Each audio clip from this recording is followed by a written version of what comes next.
Donc moi, je vais vous parler d'un projet qui s'appelle Panthère de Guyane. Donc c'est pas la panthère, hein. Panthère, c'est pour panneau thermique de Guyane. Donc c'est une innovation qui est en cours de développement. Et ce développement a lieu dans un projet.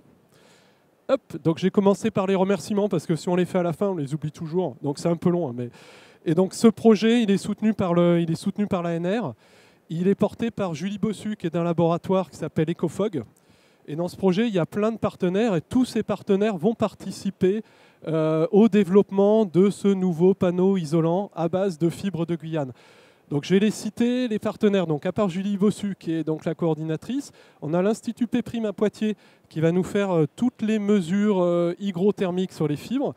On a FRD Codem qui nous produit les fibres qu'on utilise. On a l'École supérieure du bois, donc, dont je fais partie, Jérôme Moreau. Nous, on travaille sur tout ce qui est l'analyse du cycle de vie. Il y a l'IMT des mines d'Alès, c'est pour la résistance au feu.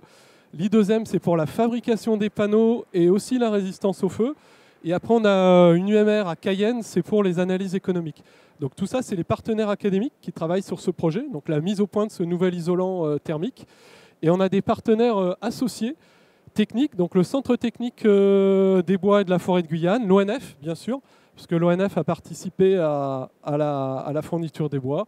On a l'UMR Espace Dev à Kourou, on a une unité du CIRAD sur la résistance à la dégradation.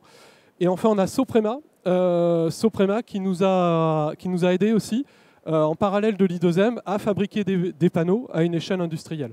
Donc le budget, c'est une aide ANR de 800 000 € à peu près sur un budget d'1,6 million. Et c'est un projet qui avait été labellisé par le pôle Xylo Future Marque. Donc le contexte de ce projet, c'est le contexte de la Guyane avec une forte augmentation de la population qui est prévue. Donc c'est une population qui est prévue pour augmenter de 50 fois 2 entre 2010 et 2050. Donc cette augmentation de la population, bien sûr, va s'accompagner d'une augmentation des logements. Et avec cette augmentation des logements, un besoin énergétique qui va augmenter. Donc bien sûr, ce n'est pas pour le chauffage, c'est pour la climatisation. Donc ce qu'on s'est dit, nous, sur ce contexte-là, c'était dire on peut réduire les besoins énergétiques des logements grâce à une isolation, un nouveau matériau d'isolation, sachant que les produits actuellement utilisés, ils proviennent de métropoles en grande partie, et en plus ils ne sont pas adaptés aux conditions climatiques locales. On ne voit pas trop la photo, mais on voit un isolant avec l'humidité qui est complètement tassé. Donc le projet, il est là. Donc le grand enjeu, c'est comment on peut développer localement une filière de fabrication d'isolants qui sont adaptés au climat guyanais. Donc ce qu'on a fixé dès le départ, ça a été le type de fabrication de l'isolant. Donc on est sur un bioprocédé minimaliste, donc c'est-à-dire du non-tissé classique. L'innovation, elle n'est pas là, hein. Ça fait des dizaines d'années que c'est fabriqué. Par contre, on veut que cet isolant soit fabriqué avec des fibres guyanaises. Et l'innovation, elle est surtout dans la partie droite, c'est-à-dire qu'on veut qu'en termes écologiques, d'impact, qu'en termes d'impact économique et en termes social, on soit parfaitement équilibré. C'est-à-dire qu'on va modéliser l'impact sur ces trois grands piliers de notre isolant pour qu'on soit sûr après qu'on développe l'isolant qui soit le mieux adapté au marché local. Alors comme ça peut paraître un peu fumeux, mais il faut savoir que par exemple, les matières qu'on va utiliser, je vais les présenter après, elles sont déjà utilisées localement. Donc on ne sait pas quelles essences on va utiliser, quel type de fibres, sachant qu'on peut utiliser des fibres qui sont déjà utilisées pour d'autres applications, pour de l'énergie ou des choses comme ça. Donc comment on fait, laquelle on choisit? Socialement, pareil, quel va être l'impact de la production de ce type d'isolant sur les différents marchés? Donc tout ça, ça va être modélisé. Donc ces trois grands piliers, si je les redéveloppe, donc on va sélectionner des ressources naturelles, donc on va optimiser cette sélection. Au niveau fabrication, pareil, on a plein de types de procédés. Comment on va produire la fibre? Est-ce que c'est du défibrage? Est-ce que c'est juste du broyage? Quel type de granulométrie on utilise? Alors il y a du bicomposant. Quel taux de bicomposant? Sachant que plus on en met, forcément, économiquement, on est moins bon, mais on est meilleur au niveau des performances en milieu tropical. Pareil pour l'analyse économique. Comment on va déstabiliser le marché suivant le type de fibre qu'on va prendre? Et après, au niveau écologique, bien sûr, on aura, suivant le type de schéma qu'on va prendre, le type d'essence, on ne va pas du tout avoir le même impact. Donc tout ça, c'est modélisé. Et l'innovation de l'isolant, ça va être vraiment de chercher à trouver celui qui permet d'avoir le meilleur score dans chaque domaine. Concrètement, les essences, donc on utilise pour la fabrication des isolants des copeaux déconnexes industriels. Donc ça, c'est pas le plus évident parce qu'on ne maîtrise pas la granulométrie, c'est quelque chose qui est assez nouveau. On utilise, donc on a de l'angélique et du grignon. On utilise du bois aussi à croissance rapide, donc du bois canon et du yayamadou. Et enfin, la dernière catégorie de fibres, on va utiliser des résidus d'éclaircie de futures plantations, bagasse et simaruba. Donc avec toutes ces essences, on va faire des panneaux. Donc là, je vous ai mis 2-3 photos qu'on voit mal, mais bon, c'est du non tissé classique. On a la chance au laboratoire de Bordeaux d'avoir une chaîne pilote de fabrication d'isolants, ce qui permet d'en fabriquer en ajustant tous les paramètres, que ce soit le taux de bico, les vitesses d'ouverture, les différentes granulométries. Et on a aussi la chance d'avoir l'appui de Soprema, qui nous a fabriqué à l'échelle pilote des panneaux aussi sur leur chaîne à Golbet, ce qui fait qu'on a eu les 2 échelles de panneaux.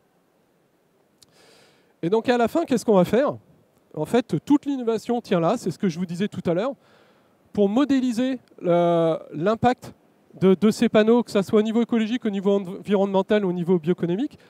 On a mis en place une méthode de recueil des connaissances, ce qui s'appelle un livre de connaissances. Alors vous allez me dire, bah, c'est juste faire des interviews, c'est pas très innovant. Mais je vous assure que quand vous avez c'est des chercheurs de l'INRA qui font ça, de l'INRAE, quand vous les avez avec vous, ils passent un temps fou à vraiment valider les connaissances pour qu'après, chaque modèle, on soit sûr de la performance du modèle et qu'après, quand on va faire l'outil interactif qui va nous permettre de choisir les curseurs, d'être sûr de ce qu'on fait. Typiquement, derrière, c'est des modèles d'intelligence artificielle. L'intelligence artificielle, le gros problème actuel, c'est la validation des données. On ne fera jamais de bons modèles si on n'a pas des bonnes données. Actuellement, on s'excite beaucoup sur les modèles d'intelligence artificielle. On devrait s'exciter sur la qualité des données qu'il y a derrière, parce que c'est ça qui joue. Et nous, on a mis tout le poids là-dessus, c'est-à-dire passer énormément de temps en laboratoire, énormément pour les modèles techno, c'est-à-dire les performances thermiques, les performances au feu, les performances à l'humidité, passer énormément de temps sur les modèles économiques, comment on va impacter la filière si on prend telle ou telle matière alors qu'elle est déjà utilisée à d'autres endroits, comment on va déstabiliser le marché si on met ces panneaux avec un certain volume sur le marché guyanais, et pareil pour le modèle environnemental. Et une fois on est en train de le faire, on a passé un temps fou pour bien hiérarchiser toutes ces connaissances, et on est en train de lancer l'optimisation. Mais l'optimisation et chercher le meilleur modèle de production de ces panneaux, c'est pas ça qui est long. Ce qui sera vraiment long, actuellement, c'est ce qu'on fait, c'est construire le livre des connaissances. Donc voilà, ça donne ça actuellement. Les premiers panneaux sont produits, ils sont caractérisés, et on est en train de poursuivre les mesures de résistance à la dégradation et de résistance au feu pour être sûr à la fin de pouvoir proposer sur le marché guyanais un panneau qui sera vraiment, qui aura le meilleur score dans les 3 piliers technologique, environnemental et social et économique. Voilà, merci pour votre attention. Est-ce que les essences que vous utilisez ne sont pas les essences qu'on utilise normalement? Est-ce qu'il y a quelques indications sur les caractéristiques des fibres qui indiquent que c'est super bon? Alors, les essences angélique, grignon, elles sont déjà utilisées, parce que celles-là, on récupère les copeaux de rabotage. Par contre, effectivement, celles qu'on a choisies dessous, bois canon, yayamadou, bagasse et simaruba, on avait déjà des indications. Avant ce projet-là, il y a eu un autre projet où on a fait des tests. C'est parce que c'est vrai que c'est très peu comme essence par rapport à toutes les essences disponibles en Guyane. Donc c'est pour ça qu'on a ciblé, il y a eu un pré-ciblage, il y a eu un projet avant. Est-ce que l'industriel qui est associé, donc Soprema, est-ce qu'il est prêt à construire une usine? Parce qu'en fait, ça c'est bien si on fait la ligne en Guyane. Ouais, alors non, Soprema, ils sont arrivés après eux, pour nous aider à passer à l'échelle industrielle. C'était pas prévu au départ que ça soit eux qui montent l'usine. Ok. Et il y a, la question elle reste valable. Est-ce Donc qu'il y a un industriel c'est pas Soprema, mais il y a Julie Bossu et là-bas sur place, ils ont contacté des gens qui seraient prêts effectivement à monter une ligne. Alors là où on n'a pas la réponse fixe, on va peut-être pas voir là, mais c'est qu'on n'a pas encore fixé le meilleur modèle. C'est-à-dire, Les fibres, on peut soit les produire par du défibrage. Donc là, ça va être de la très grosse ligne, s'il faut qu'on commence à faire du défibré. Par contre, si on récupère des copeaux de scierie ou juste des broyats, là, ça sera des lignes plus simples. Et là, il y a des gens qui sont prêts. Sur une ligne classique avec du défibrage, pour l'instant, il y a non. J'imagine que les scieurs locaux sont intéressés. Exactement. Les scieurs locaux sont intéressés. Par contre, il y avait déjà d'autres valorisations. Donc c'est tout ça qui est à modéliser. D'autres plus énergétique. Exactement. Exactement. Donc là, on est, en plus, on est bien dans le bilan carbone. On prolonge la durée de stockage du carbone. Donc, enfin, bon, c'est sûr, Marc. Ça sera mieux. Ça sera mieux. Ça sera mieux. Mais pour répondre vraiment précisément à ta question, tu vois, au tout début, le procédé, on a mis minimaliste parce que là, on sait qu'il y aura des industriels. S'il est minimaliste, avec des copeaux de rabotage et juste ça va, il y a du monde.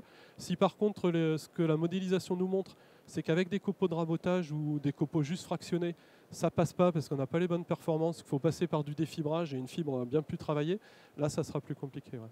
Ok. Et durée du projet, donc c'est 2022-2026. Ouais. Vous êtes dans les temps Presque. non, presque. On doit avoir 6 mois de retard, mais ce qui est classique. Ouais. On a eu des problèmes de fabrication parce que c'est pas évident. C'est des fibres qui sont quand même assez spéciales, qui sont assez abrasives. Donc voilà, on a eu quelques problèmes de fabrication, mais on est pas mal. Ouais. On est pas mal. Les panneaux sont fabriqués, ils sont caractérisés. Sur tout ce qui est caractérisation, c'est bon. Ouais, c'est bon, c'est en cours. Okay.